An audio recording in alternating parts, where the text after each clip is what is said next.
Brian o Daniel, quienes sean, que por favor en la versión TLA, primero, esa versión me está gustando mucho, TLA, busquemos una escritura en Primera de Juan, capítulo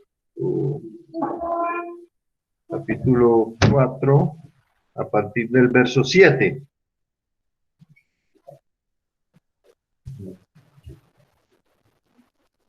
Y podemos colocar el audio, pero prefiero más bien leerla para masticarla un poquito. En la Reina Valera, que la tengo aquí enfrente mío, dice Dios es amor. En esta versión tiene algún título. Dios, debemos amarnos. Centraliza el título, centraliza hacia dónde debemos dirigir este amor. Jeremías Sánchez se unió. Buenos días, Jeremías. Martica, bendiciones para ustedes. Buenos días, lo mismo. Hola. Vamos a leerlo aquí. Vamos a leer, le voy a decir desde dónde. Desde este versículo del capítulo 4, Primera de Juan, capítulo 4, desde el versículo 7 en adelante, y todo el capítulo 5. No se preocupen por el volumen, estén tranquilos. Si ustedes vinieron hoy a escuchar palabra de Dios, esta es la palabra de Dios. Y creo que para eso nos hemos reunido. Dice la palabra: amados hijos míos, debemos amarnos unos a otros, porque el amor viene de Dios. Todo el que ama es hijo de Dios y conoce a Dios. El que no ama no conoce a Dios, porque Dios es... A ver, ¿Dios es qué? Amor. Amor, es correcto. Dios nos dio muestras de su amor al enviar al mundo a Jesús, su único Hijo, para que por medio de Él todos nosotros tengamos vida eterna. El verdadero amor no consiste en que nosotros hayamos amado a Dios, sino en que Él nos amó, dice la Reina Valera primero, y envió a su Hijo para que nosotros fuéramos perdonados por medio de su sacrificio. Hijos míos, si Dios nos ha amado así, oiga bien, oigamos bien, nosotros también debemos amarnos los unos a los otros. Tengan en cuenta este versículo porque esta es una norma, es una regla, yo diría que hasta un mandamiento. Si Dios nos ha amado así, de esa manera, como lo hizo y como lo hace, nosotros, esa es la medida, nosotros también debemos amarnos los unos a los otros. Este versículo lo resalto en medio de la lectura porque es mi parecer. Nosotros somos muy livianos respecto a esto. En el marco de nuestras relaciones de iglesia, de pueblo de Dios, solemos ofendernos por cualquier cosa y le negamos al hermano a veces el saludo, o tampoco oramos por él, porque tenemos algo en contra. El que tiene algo en contra contra un hermano es difícil que ore, excepto que ore para que se muera. Pero para bendecirlo, muy poco. Entonces digo, al ser muy livianos en no comprender el mandamiento y en no practicar bíblicamente el amor, por eso es que se nos presentan muchas dificultades en el marco de nuestras relaciones, los malos entendidos, los chismes, las murmuraciones y cosas por el estilo. Entonces aquí resalto ese versículo nuevamente, es el versículo 11. Hijos míos, si Dios nos ha amado así, por el sacrificio de Cristo en la cruz, nosotros también debemos amarnos de los unos a los otros. 12. Nadie ha visto nunca a Dios. Si nos amamos unos a otros, Dios vive en nosotros y también su amor está en nosotros. Mire que tenemos promesa, ¿no? 13. Sabemos que estamos íntimamente unidos a Dios porque Él nos ha dado su Espíritu. Yo creo que aquí también tenemos algo que nos permite amar de la manera como Cristo nos amó. No, es que es imposible, es que somos seres humanos, que somos seres caídos, excusas. O sea, el Señor ya nos dio el Espíritu, y me refiero al Espíritu Santo, y con el Espíritu sobre nuestra vida podemos amar. Que no querramos, bueno, problemas con Dios. 14. Nosotros mismos lo hemos visto y lo decimos sin miedo. El Padre envió a su Hijo para salvar a todo el mundo.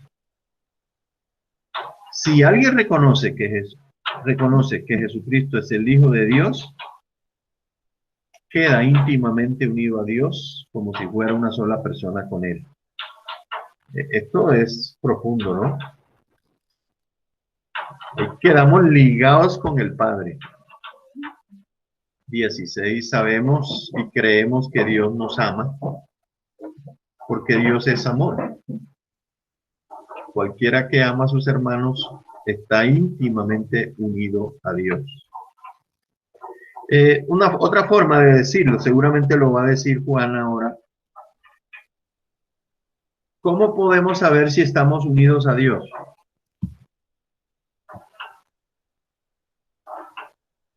Depende del amor que tenemos por nosotros, por nuestros hermanos. Esa es la muestra, la prueba. 17. Si en verdad amamos a los hermanos, y si vivimos como Jesucristo vivió en este mundo, no tendremos por qué tener miedo cuando Jesús venga para juzgar a todo el mundo. La versión Reina Valera habla de que el temor echa fuera de todo esto. La persona que ama no tiene miedo, porque el amor echa fuera el temor, dice. Donde hay amor no hay temor. Al contrario, el verdadero amor quita el miedo. Si alguien tiene miedo de que Dios lo castigue, es porque no ha aprendido a amar. Esta versión me encanta, por esta interpretación. 19. Nosotros amamos a nuestros hermanos porque Dios nos amó primero. La Biblia da por hecho que amamos a los hermanos. Si decimos que amamos a Dios y al mismo tiempo nos odiamos unos a otros, somos ¿unos qué? ¿Amorosos? Otra vez, si decimos que amamos a Dios y al mismo tiempo nos odiamos unos a otros, y ahí aquí no importa si son hermanos, porque si odiamos a un hermano, ¿qué queda para papá, mamá, abuela, tía, tío, primo, vecino, amigo, compañero de trabajo, el que perjudicó, el que no perjudicó, el que robó, el que no robó, cuando la Biblia aún dice que hay que amar a los enemigos? Entonces hay que revisar, porque si no amamos al hermano, a quien podemos ver,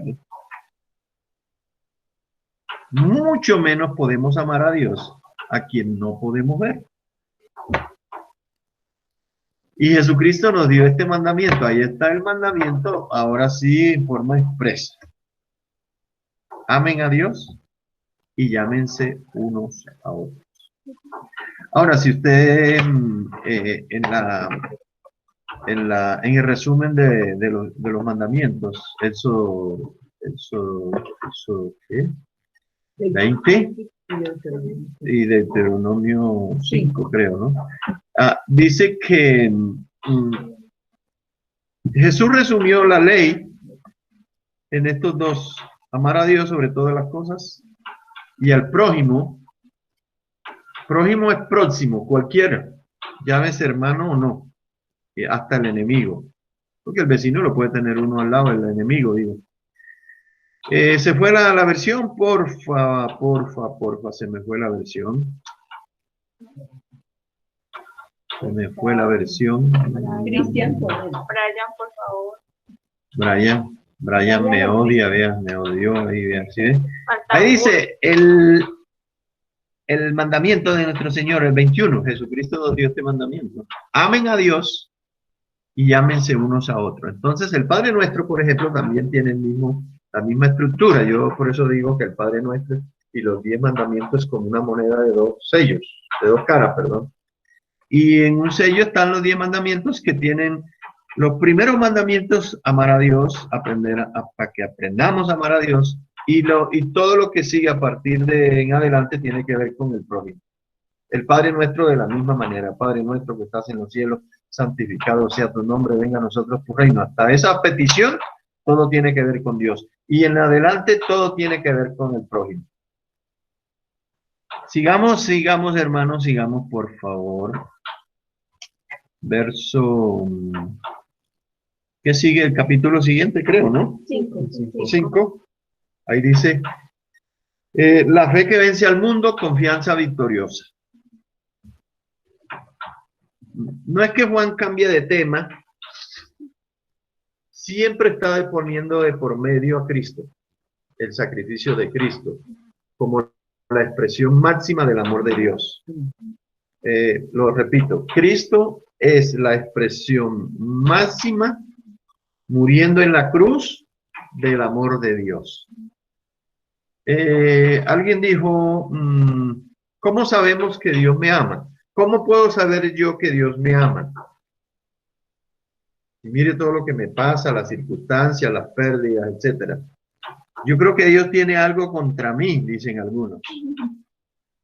Pero bueno, la pregunta, ¿cómo puedo saber yo que Dios me ama? Tengo que ir a la Escritura y saber que Dios se hizo hombre, fue a la cruz, murió y resucitó por mí. Esa noticia, esa revelación, me indica a mí que Dios me ama. Lo que dice Juan 3:16. Porque de tal manera, es decir, ese de tal manera es tan grande el amor de Dios, es tan extenso el amor de Dios, que sin merecerlo, murió por mí. Si eso no es amor, entonces yo no sé qué es. Entonces, es la forma práctica de Dios, a Dios no lo dice, no lo vemos. Pero la Biblia dice que nos ama. Entonces, ¿cómo sé yo que Dios me ama? Bueno, cuando yo veo esa cruz y a Cristo crucificado en él, ahí yo puedo entender el amor de Dios. Es la forma de Dios decirnos por nombre propio: yo te amo, yo quiero lo mejor para tu vida, yo quiero bendecirte, yo no quiero que te vayas al infierno, yo no quiero que te pierdas, yo no quiero que mueras sin salvación, como lo quieran interpretar. Y quizás este es uno de los puntos que yo quería resaltar hoy con esta escritura: el amor de Dios. Y como consecuencia de eso es que podemos entonces amar a nuestros hermanos y a nuestro prójimo y a nuestros enemigos, porque tenemos el Espíritu Santo. Es posible por eso. Sigamos en el capítulo 5, lo vamos a leer todo porque esto es un manjar, esto sigue siendo un manjar. Ahora, una pequeña ascensión aquí de Juan. Yo no me puedo imaginar al apóstol Juan hablando de otra cosa diferente al amor. Alguien dijo que Juan es el apóstol del amor. Ahora, no es que los otros discípulos, ni los otros, ni nadie no hablen del amor, ¿no? Pero este se especializó en esto. Ahora, yo le hago una pregunta. Una persona que tenía la confianza suficiente para vivir recostado en el regazo de Jesús, ¿de qué podría hablar? Y este Juan tenía esa característica, ¿no? Ahí recostadito, ahí en el regazo. Es decir, yo quiero sentir el amor. quiero sentirlo. Y recostaba su cabeza ahí en el pecho de Jesús y cada latido del corazón, él lo podía oír. Y cada latido era en un, yo te amo, yo te amo, yo te amo, yo te amo, yo te amo, yo te amo. ¿Cuántas? Yo te amo, yo te amo. Si puedes contar los latidos de mi corazón, entonces sabrás cuántos. Es una forma figurada de decir, expresar el amor, ¿no? Dice el capítulo 5. Tengo otras consideraciones por ahí, pero las tengo anotadas. Ahorita al final la podemos mirar. Dice, la fe que vence al mundo. Acá en la versión que tenemos a la mano, ¿cómo dice? Confianza victoriosa. Versículo 1. Si creemos que Jesús es el Mesías, en verdad seremos hijos de Dios. En la Reina Valera utiliza el sinónimo Cristo, sinónimo de Mesías. Mesías ungido significa Mesías ungido. Por eso es Jesús Cristo. Cristo es la palabra griega para Mesías, para ungido. Y Jesús, que es el nombre personal que significa Salvador, es Salvador ungido. ¿Ah? Salvador ungido. Si creemos que Jesús es el Mesías, en verdad seremos hijos de Dios. Y recordemos que si amamos al Padre, también debemos amar a los hijos de ese mismo Padre. Mire que el tenor es el mismo. Y sabemos que amamos a Dios y obedecemos sus mandamientos cuando también amamos a los hijos de Dios. Juan está usando, es que creo que es una figura en la literatura hebrea que utilizan esta mecánica de decir la misma verdad de diferentes maneras. Creo que es una figura que se llama el retruécano. De pronto nunca la habrán escuchado, pensarán que es un purgante. Pero no, sí, es una figura literaria hebrea que la usa mucho para hacer este ejercicio de un énfasis repetido de una y de otra manera, y creo que se llama retruécano. Bueno, averigüen en un diccionario qué significa, pero ya les dije algo.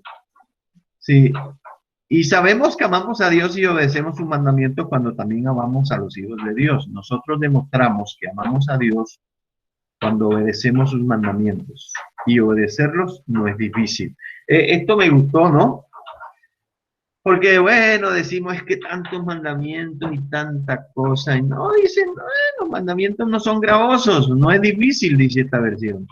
En realidad, todo el que es hijo de Dios vence lo malo de este mundo. Y todo el que confía en Jesucristo obtiene la victoria. La Reina Valera, y esta es la victoria, nuestra fe.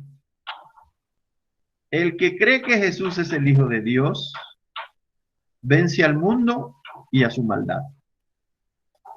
Pues la fe, haciendo aquí un paréntesis para describir un poquito, definir un poco esta palabrita tan chiquita pero tan poderosa. La fe tiene una relación directa con Dios.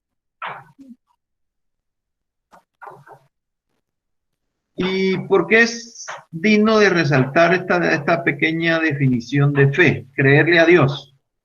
Fe es creerle a Dios. Porque es que hoy en día esa palabra ha sufrido mucha distorsión y se confunde con optimismo. Yo tengo fe que hoy va a perder Millonarios 10-0. Y sí, eso es optimismo, hermano, eso no es fe. O como dicen, yo tengo fe que va a llover, o yo tengo fe que me va a ir bien en esto otro, etcétera, etcétera. Eso es más optimismo que fe. Fe es creerle a Dios, que es su palabra, ¿no? que lo que ha dicho es verdad y que su palabra se va a cumplir. Y siempre la fe tiene que estar relacionada con la Trinidad, con el Padre, con el Hijo, con el Espíritu Santo. Yo sé que me va a ir bien porque le creo a Dios. Eso es distinto. Porque Él dijo que me iba a bendecir, Él dijo que me iba a dar o no me iba a dar o me va a quitar. Porque fe también es eso. La gente cree que es solamente la sección positiva, ¿no? Cuando tú conoces tu palabra y tú pides horas, porque ahora viene un elemento que tiene que ver con la oración, eso no está eso está en contra de la voluntad de Dios. Entonces Dios no me lo va a dar. Es una forma también de ejercer la fe. Entonces, íbamos por el verso, ya está, 6. En el 6, a mí me gusta mucho ese título que aparece ahí. ¿Quién es Jesús? ¿Quién es Jesucristo? Claro. Sí, la misma palabra, los que destrozaron la escritura en capítulos y en versículos, en algunas cosas ayudan, ¿no? Por lo menos para ponerle título a los sermones. Y dice, ¿quién es Jesucristo? Esa bonita, eso es lo que Juan trata ahora de revelarnos un poco más. Y dice así, cuando Jesucristo vino al mundo, fue bautizado en agua.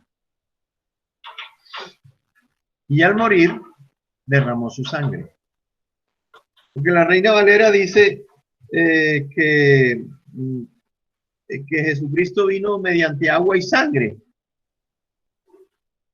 Pero lo que tiene en cuenta ahí es el bautismo y la muerte en la cruz. Y observe la expresión que sigue. El Espíritu de Dios es testigo de esto. Yo pregunto, usted, sin importar los años en el Evangelio, no, de lo poquito a lo mucho que entienda, usted puede decir personalmente que usted es testigo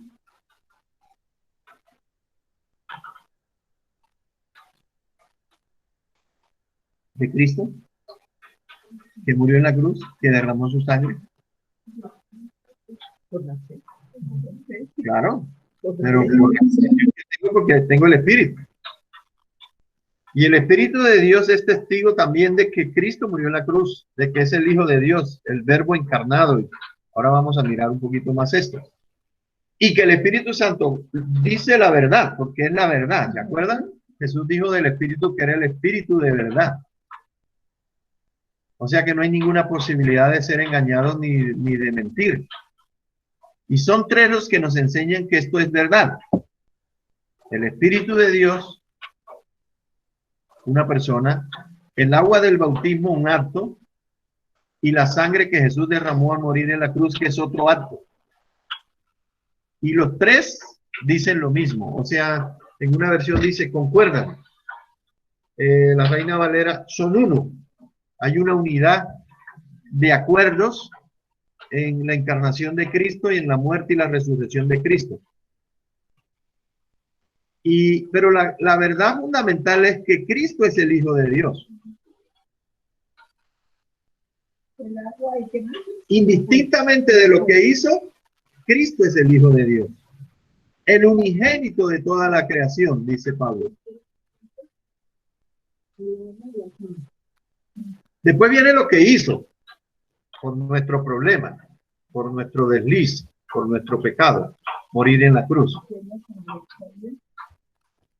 Ahora, yo me hacía una pregunta, porque si Cristo es la máxima expresión del amor de Dios, al morir en la cruz por nuestros pecados, yo me estaba analizando algo que de pronto uno no cae en cuenta. Lo que pasa es que, claro, por el asunto del pecado, y nosotros hablamos del amor de Cristo, pues pareciera que siempre fue así, pero resulta que no siempre fue así. Digamos, por ejemplo, cuando Dios creó el universo, allá nos vamos a Génesis 1, 2 y hasta el 3, cuando el hombre cae, yo no encuentro en ninguna parte de la Biblia, hasta el capítulo 3, que hable del amor de Dios de ninguna manera. No habla de amor por ningún lado.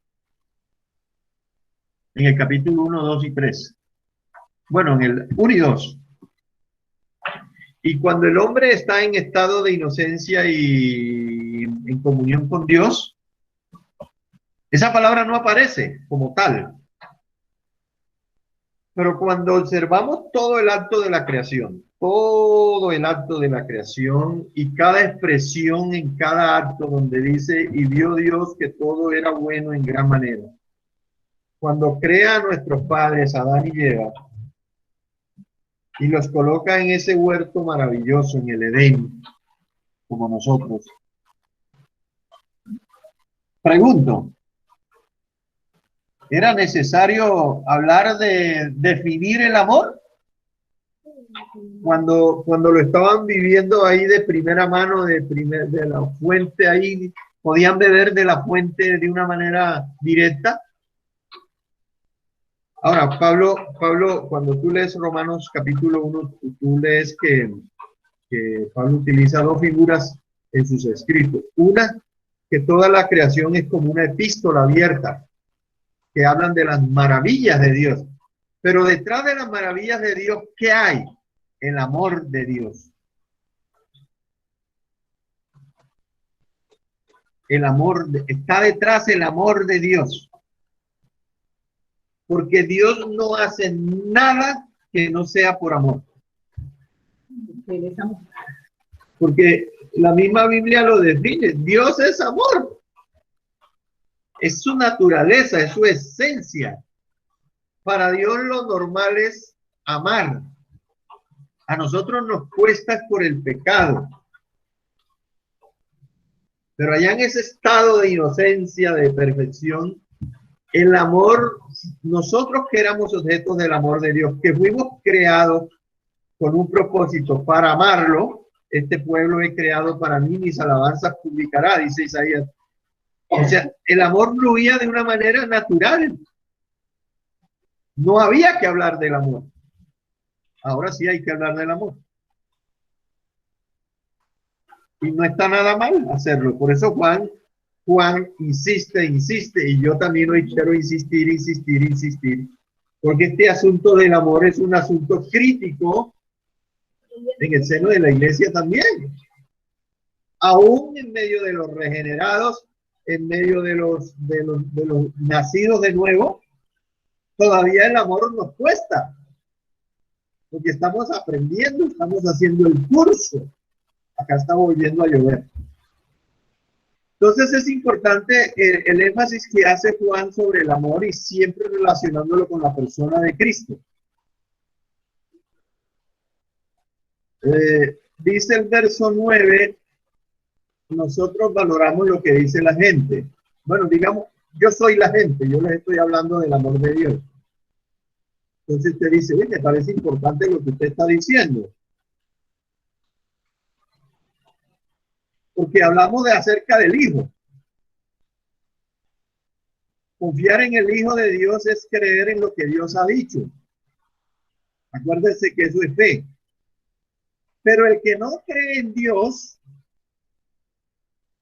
lo hace pasar por mentiroso porque no ha creído lo que Dios mismo ha dicho acerca de su Hijo Jesucristo.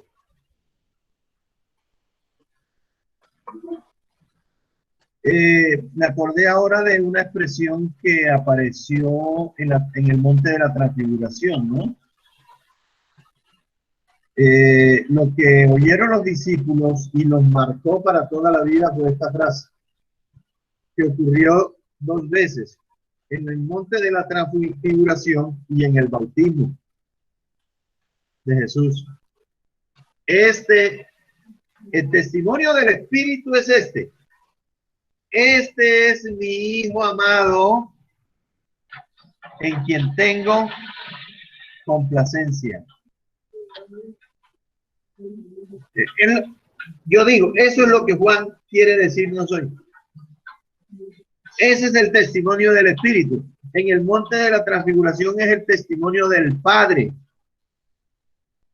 Este es mi Hijo amado, en quien tengo complacencia. Y le agregamos la otra partecita. A él oíd.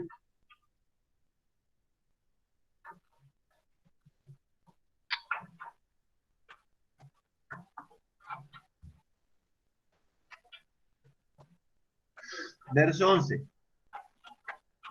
Y lo que Dios ha dicho es que Él nos ha dado vida eterna y que tendremos esa vida si creemos en su Hijo. Eso tira para un lado, tira para el otro, pero vuelve otra vez a lo mismo. 12.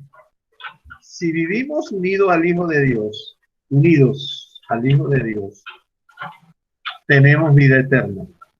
Mire que no es dubitativo, es una afirmación, es una verdad que cuando yo la oigo a mí no me pone a dudar, antes me confirma sospechas, me confirma dudas.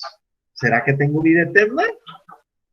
Bueno, si vivimos unidos a la vid, ¿se acuerdan? Si vivimos unidos a la vid, nadie lo podrá arrebatar de mi mano, va a decir más adelante. Si vivimos unidos al Hijo de Dios, tenemos vida eterna. Yo creo que hay que decirlo. Nos ayuda, a mí me ayuda. Si estoy unido a Cristo, bueno, esa parte la tengo que mirar. Esa es la parte que tengo que revisar, pero si sí, tengo vida eterna. Si no, no tenemos vida eterna. Eso es el verso 12. A mí me gusta en la Reina Valera estos dos versículos. No lo busques ahí para no cambiar la versión, porque vamos a seguir en esa versión. Yo lo voy a leer en la Reina Valera, la tengo aquí abierta. La Reina Valera dice así: el quid del asunto, el resumen del asunto, lo importante, la perla de gran precio es esta. ¿Ustedes quieren un resumen de la Biblia, de todo el mensaje de la Biblia? ¿Ustedes quieren un mensaje del mensaje del Evangelio? Es este. Y la Biblia acostumbra a hacerlo muchas veces, resumir todo como Jesús. En esto consiste la ley y los profetas, amar a Dios sobre todas las cosas, y te resumió la Biblia. Juan, usando el mismo estilo de su maestro, porque lo aprendió, aquí en estos dos versículos nos resume todo el mensaje de todo lo que viene diciendo y de todo el mensaje del Evangelio, sea de Pablo, sea de Juan, sea de Lucas, sea de Mateo, sea de Jacobo, sea de Santiago, como quieran, sea Pedro, Marcos, el que quiera, sea Malaquías. El resumen es este. Y es el testimonio del Espíritu. Que Dios, ¿quién nos da la vida eterna? Dios nos ha pasado vida eterna. Y esta vida está en Jesús. ¿Podrá ser alguien más claro? Dios nos ha dado vida eterna. Y esta vida está en Jesús. Es para hacer esto, de frotarse las manos. Y ahora el verso 12. El que tiene al Hijo, oiga bien, voy a usar las dos versiones. El que tiene al Hijo, ¿qué tiene? Si Cristo es la vida y yo tengo a Cristo, ¿qué tengo como consecuencia? Vida. El que tiene al Hijo tiene la vida. El que no tiene al Hijo de Dios no tiene nada. Perdió todo, perdió el año. Se lo comió la pandemia. Se murió y eternamente. Y este versículo, quizás por eso escogí yo todo esto hoy. Yo le preguntaba, Señor, ¿qué hay para el domingo, Señor?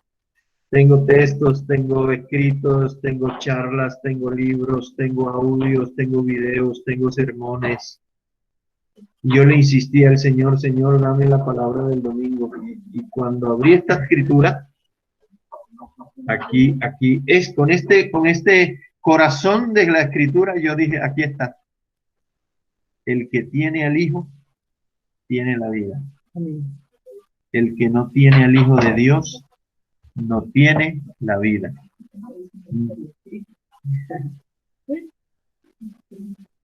En la otra versión dice, si vivimos unidos al Hijo de Dios, tenemos vida eterna. Si no vivimos unidos al Hijo de Dios, no tenemos la vida eterna. Es lo mismo. Pero cuando uno trata de encontrar las diferentes versiones para esclarecer el texto, en este caso, la Reina Valera esclarece más, le da más fuerza, le da más sentido a lo que el apóstol Juan nos está predicando hoy. Ahora, pregunto otra vez, ¿podrá alguien ser más claro en su mensaje? Y cuando compartimos, esto es lo que queremos, tratamos de decirle a la gente. Y observen que me llamó la atención, me llamó poderosamente la atención, la primera expresión del versículo 12, dice, el que tiene el Hijo. En otras partes usted va a encontrar el que no conoce al Hijo, ni siquiera es el que no sabe del Hijo, o el que sí sabe. No se trata ni de saber ni de conocer, porque, por ejemplo, Juan 17:3 dice que en esto consiste la vida eterna, en que te conozcan a ti y a Jesucristo a quien has enviado. Es otra forma de decirlo, pero aquí tiene más fuerza esta palabra, el que tiene. Es decir, el que no se apropia de Cristo no tiene nada. Está perdido.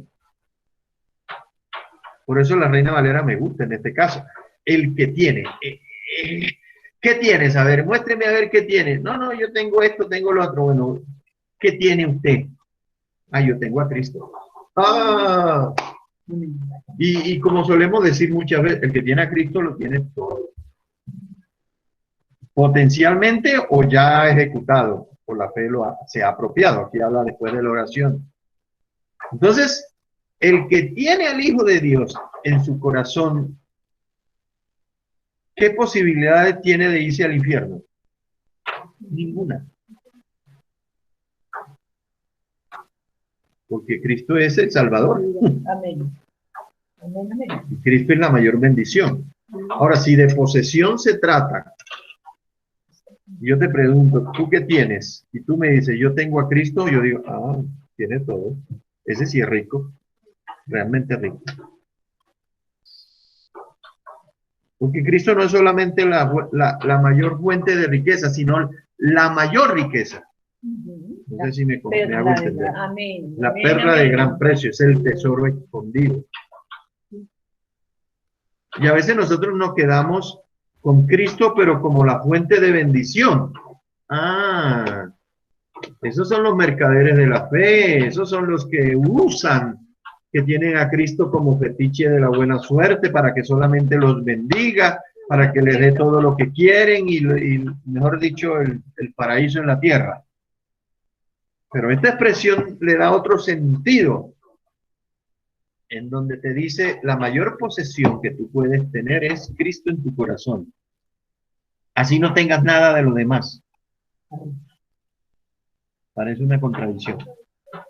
Sigamos en el verso 13, que acá dice en la TLA dice conclusión, pero también me gusta lo que dice Juan acá en la Reina Valera, dice, el conocimiento de la vida eterna. El conocimiento de la vida eterna. Ahí toca que digerirla un poquito, ¿cierto? El conocimiento de la vida eterna. ¿Qué será eso? Será de lo mismo que viene hablando, seguro.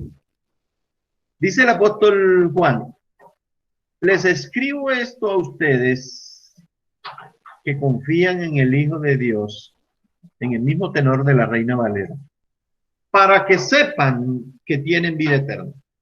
No la cambiaron. Yo pregunto muchas veces, ¿será que Dios está preocupado en afirmarnos esta verdad para que se nos acaben las dudas? Sí.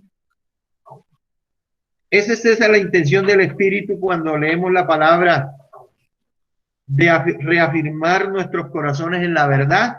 Sí. ¿Quiere Dios que nosotros vivamos seguros de nuestra salvación a pesar de nuestros hierros? Sí. ¿A pesar de que las nubes están oscuras? Sí. A pesar del diablo, sí. A pesar de perder el empleo, sí. Porque pues a veces vienen esos sentimientos de culpa y si nos llegan las dudas es porque eso no viene del Espíritu Santo, eso viene de otro lado. Seguramente de Venezuela, de un vecino, qué sé yo, no sé de dónde vendrá, pero viene del infierno. Y el diablo siempre quiere poner a dudar precisamente en este punto fundamental de la vida, la salvación. Él quiere que tú dudas de que Dios no te ama, de él quiere que dudes de que no eres salvo, y sobre todo cuando pecamos, que tú no mereces, eres tan malo. Y yo no lo digo por usted, lo digo por mí. A mí el diablo me lo dice sin tapujos y de frente. Entonces, pues, en este caso, pues, ¿cómo haces tú para hacer esas guerras espirituales para afirmarte en la verdad?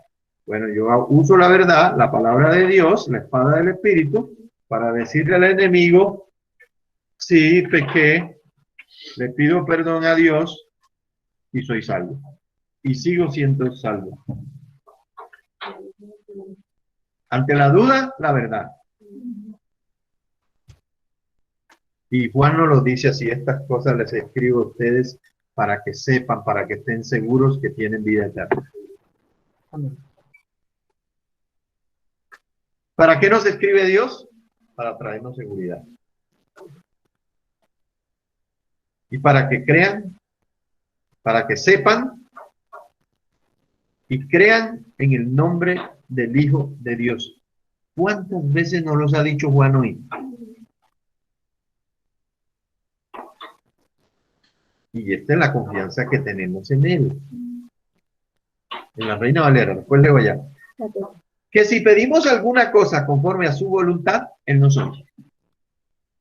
Acá dice en esta el 14, confiamos en Dios, pues sabemos que Él nos oye. Si le pedimos algo que a Él le agrada, y así como sabemos que Él oye nuestras oraciones, amén, también sabemos que ya nos ha dado lo que le hemos pedido, por fe. Es pues, Hebreos 11, la fe, la certeza de lo que se espera, la convicción de lo que, ¿qué? No se ve. No se ve. Lo que aún no tengo, por la fe me apropio y lo creo, y le creo a Dios, que es capaz.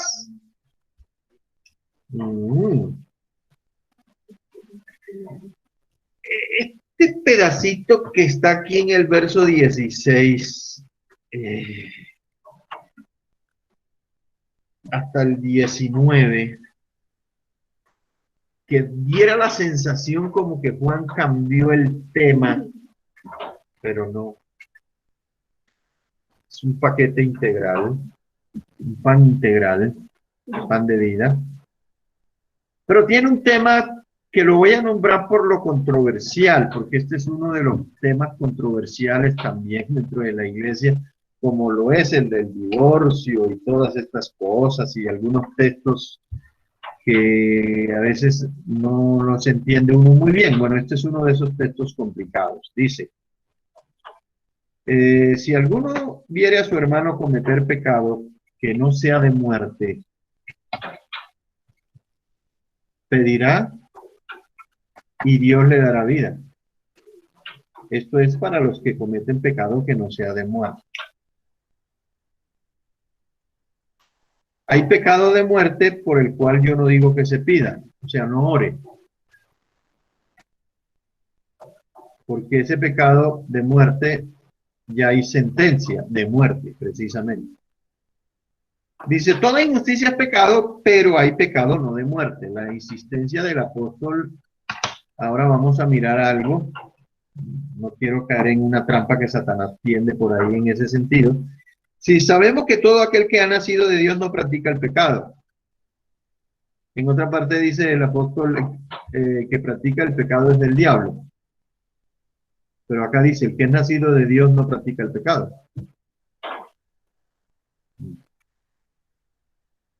Pues aquel que fue engendrado por Dios le guarda, y el maligno no le toca. Sabemos que somos hijos de Dios y el mundo entero está bajo el maligno. Entonces, la implicación es esta. De pronto usted me preguntará a mí, bueno, ¿y cuál es el pecado de muerte? ¿Y qué clase de pecado no lleva a la muerte? Por ahí no voy a entrar, porque no quiero cometer o caer en la trampa de Satanás y de pronto de los enemigos cauciosos, amigos y hermanos cauciosos, que están explorando cuáles son esos pecados que no son de muerte para tener licencia para pecar. Entonces no me voy a meter por ahí, no voy a caer en esa trampa. El pecado de muerte, a mi entender, es el pecado que tiene que ver con la blasfemia contra el Espíritu Santo,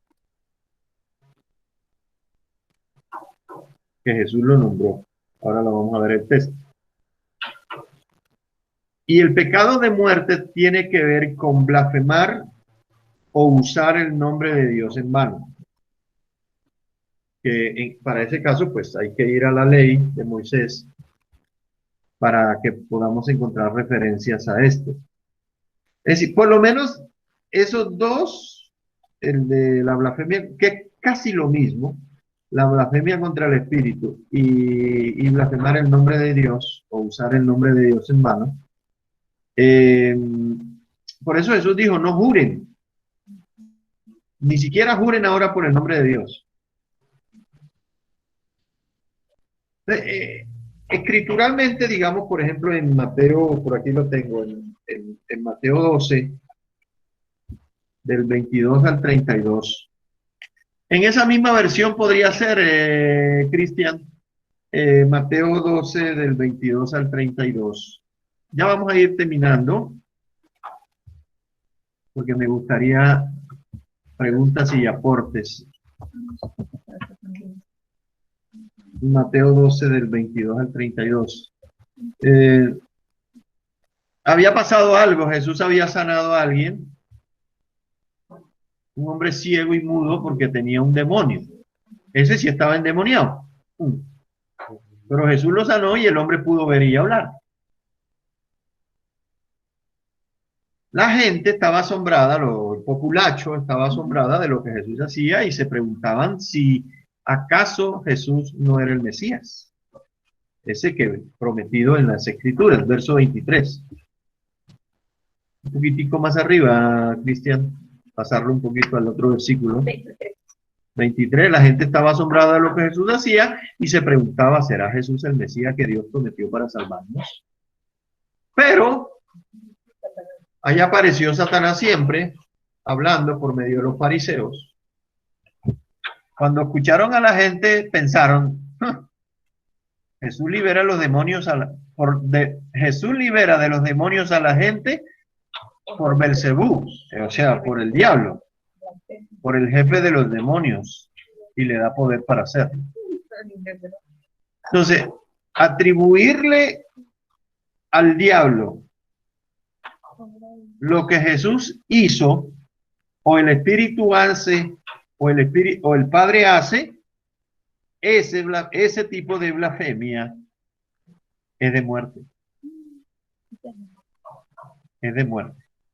Entonces, puede haber dos casos. Ahora voy a mostrar un caso en donde la persona puede morir inmediatamente por blasfemar, o puede ser que la persona no se muera, pero ya queda condenada.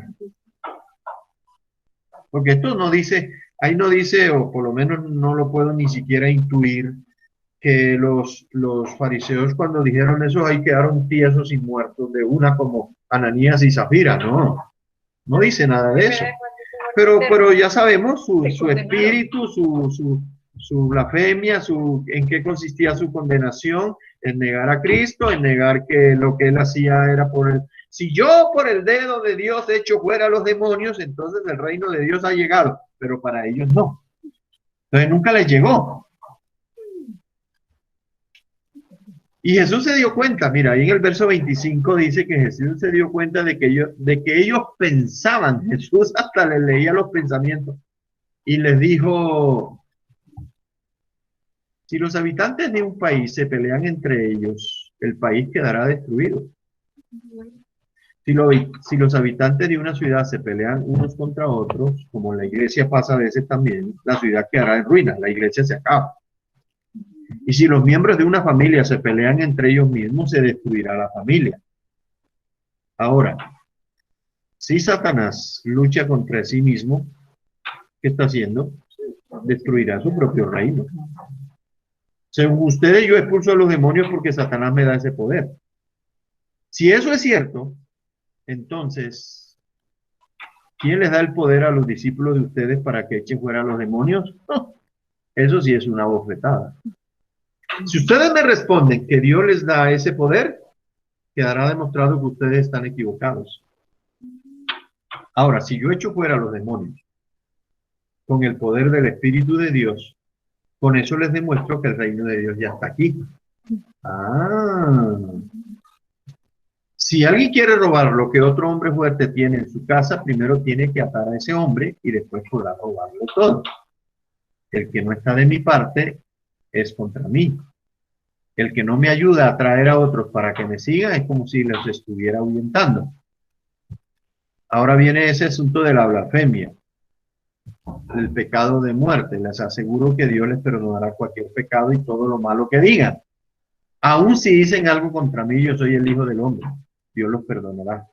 Pero lo que no les perdonará es que hablen mal contra el Espíritu Santo. Eso no lo perdonará. Ni ahora, ni nunca. Hermano, por Chuchito lindo, por Dios, te lo juro. Y es mentira. Te lo firmo. Que vuestro sí sea sí, que vuestro no sea no. Lo demás es pecado.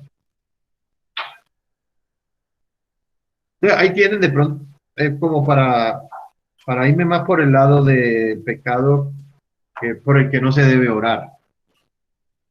O sea, ninguno de los discípulos que estaban ahí oraba por los fariseos para que se salvaran. Ninguno. Porque aquí dice Juan, no oren por eso. No pierdan el tiempo.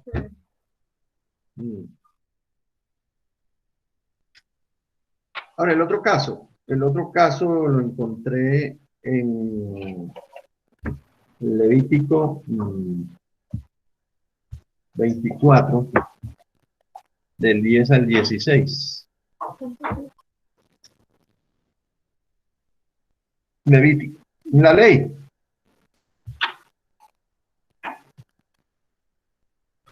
Y la Reina Valera dice castigo para el blasfemo, y aquí dice castigo para los que ofenden a Dios. Y aconteció así, estaba en el pueblo de Israel en el desierto, y un día alguien se enojó, que no era raro que vivieran enojados, así pasa en la iglesia también. Un día un hijo de un israelita y un egipcio se peleó con otro israelita. La madre israelita se llamaba Selomit y era hijo de Dibri de la tribu de Dan. En la pelea, cuando están bravos, el hijo de Selomit ofendió a Dios. Entonces lo llevaron ante Moisés y lo pusieron bajo vigilancia en la cárcel, dice la Reina Valera, hasta que Dios les dijera lo que debían hacer con él. Y Dios le dijo a Moisés, como este hombre me ofendió, debes sacarlo del campamento. Todos los que oyeron cómo me ofendió deberán poner las manos sobre su cabeza y matarlo a pedradas. Uy, qué Dios tan cruel, hermano. Eso no es amor. Ese no es el Dios de amor. Luego les dirás a los israelitas, haya la lección para los cualquiera. ¿Qué queda para nosotros lo mismo? Cualquiera que blasfeme, ofenda a Dios, será condenado a muerte. Sea o no israelita, toda la comunidad deberá matarlo a pedradas. Y ahí estaba la ley del talión enseguida, el ojo por ojo y el diente por diente. Allá era sin misericordia, hermano. Entonces, aquí más o menos tenemos al menos dos referencias al pecado que mata, que lleva a la muerte, que condena.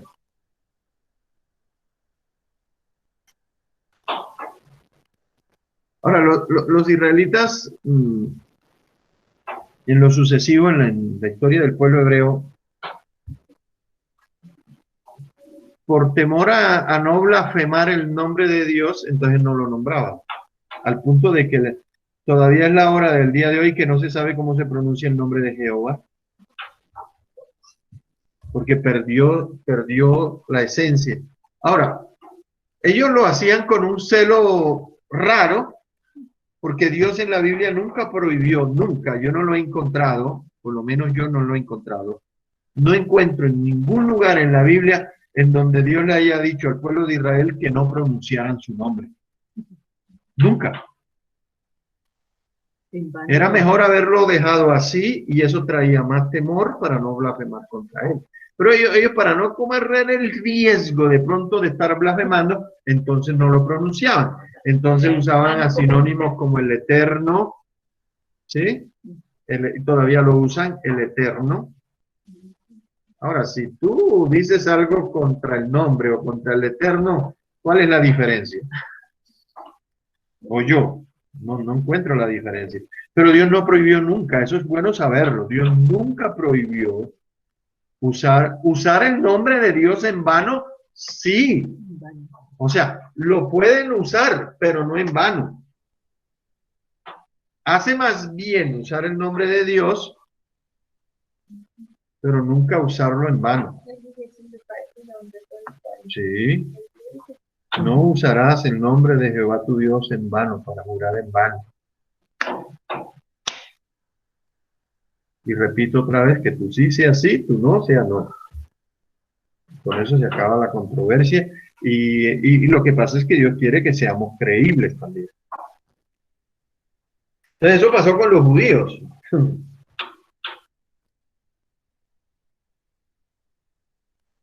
Debemos nosotros usar el nombre de Dios, pero por supuesto, los profetas de la antigüedad, ese era el nombre que iba por delante. Era lo que le daba la credibilidad en su profecía. Jehová ha dicho, en el nombre de Jehová, así ha dicho Jehová, y me escucho y estoy escuchando a Jeremías, estoy escuchando a Isaías, estoy escuchando a Ezequiel, estoy escuchando a Abdías, a Miqueas, a Nahum, a Habacuc. El nombre que iba por delante era el nombre de Jehová, y eso a ellos les daba peso, les daba autoridad. Yo creo que Dios dice, hermano, mande a recoger esos falsos profetas. A mí me parece, hermano, entiérrelos. Yo siento, hermano, por favor, vacúnelos con COVID-19 y que se mueran. Inyéctelo. Eso, ese lenguaje dubitativo de duda, de incertidumbre, a mí me parece, yo creo, que Dios me está diciendo, por favor, Dios no es así. Dios es muy claro. Entonces el nombre de Dios, y a veces los cristianos somos muy livianos también con esto, yo lo insisto, por eso lo traje a colación. El cristiano también utiliza el nombre de Jesús miles de veces y algunas veces es muy liviano en usar el nombre de Jesús. Ahora, lo que respalda lo que diga un cristiano es su testimonio, hermano. Por los frutos los conoceréis. Y dice en alguna parte que el nombre de Dios es blasfemado por la conducta de ustedes. Un profeta amonestó al pueblo de esa manera. No me acordé quién lo dijo ahora. Lo había leído incluso hoy. Lo dice Samuel. Me acordé quién lo dice, Samuel. El nombre de Dios es blasfemado por allá por los otros pueblos vecinos por el mal testimonio de ustedes. Entonces hay que tener cuidado, ¿no? Hay que tener cuidado. Entonces, en resumen, termino de leer el verso 20 y el 21 en la versión TLA. Primera de Juan, claro, primera de Juan 5, verso 21 y 22 en la TLA, y lo tengo también en la Reina Valera. Dice en la TLA, uy, no, ojo por ojo, diente por diente, no, o sea, no es. Dice,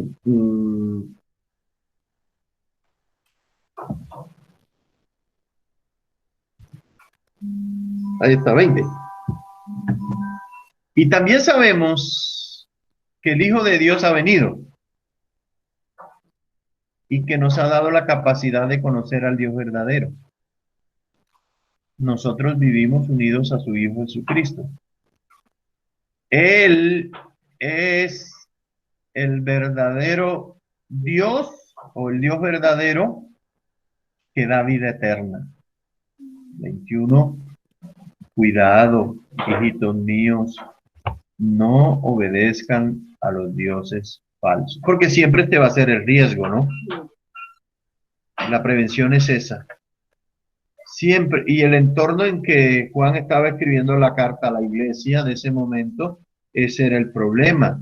La idolatría rampante como la tenemos hoy en día también, el asunto de la idolatría. Ahora, los ídolos de los cristianos son diferentes a los ídolos de los católicos, sí. Acá me dijeron que Nacional, Millonario, sí, sí señora. O cierto personaje, o qué sé yo, o Colombia, o tu riqueza, o como dijo Jesús, si alguno viene a mí no me ama más que a, y comenzó por la familia. A veces el ídolo es papá y mamá, a veces el ídolo es el hijito, o la hijita, o los hijos,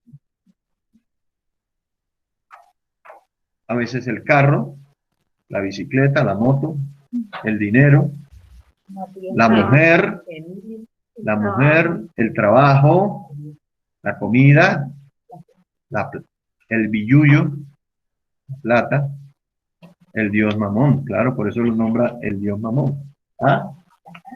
Pero la Reina Valera dice, pero sabemos que el Hijo de Dios ha venido y nos ha dado entendimiento para conocer al que es verdadero, y estamos en el verdadero, en su Hijo Jesucristo. Este es el verdadero Dios y la vida eterna. Este es uno de los versículos que le retuerce las tripas a los testigos de Jehová. Es uno de los, de entre otros, que dice que Jesús es verdadero Dios y la vida eterna. De aquí tenemos también escrituras para cuando nos encontremos con ellos y les tenemos que compartir de Cristo, les digamos, alguna vez me tocó parármele a uno así: Jesucristo es Dios. No, no, no. Jesucristo es Dios. Pero mire que aquí en la Biblia, Jesucristo es Dios. Y en la medida en que se lo iba diciendo, la distancia entre ellos y yo iba aumentando. Porque el diablo huye ante esa verdad. Y al final los perdí de vista. Pero tú te paras allí con amor y le dices, Jesucristo es Dios. Jesucristo es Dios. Jesucristo es Salvador. Jesucristo es Señor. Jesucristo murió por amor, por amarnos, por rescatarnos, por volvernos al Padre. Jesucristo viene otra vez. Jesucristo nos ama. Amén. Amén. Entonces, estas 5 cositas, el testimonio del Espíritu, el conocimiento de la vida eterna, la obediencia, prueba del amor, el amor entre los hermanos, la blasfemia contra el Espíritu y la seguridad de la salvación, creo yo que era lo que el apóstol Juan quería compartirnos hoy. Así que mis hermanos, gracias por la paciencia y por haberme escuchado y por favor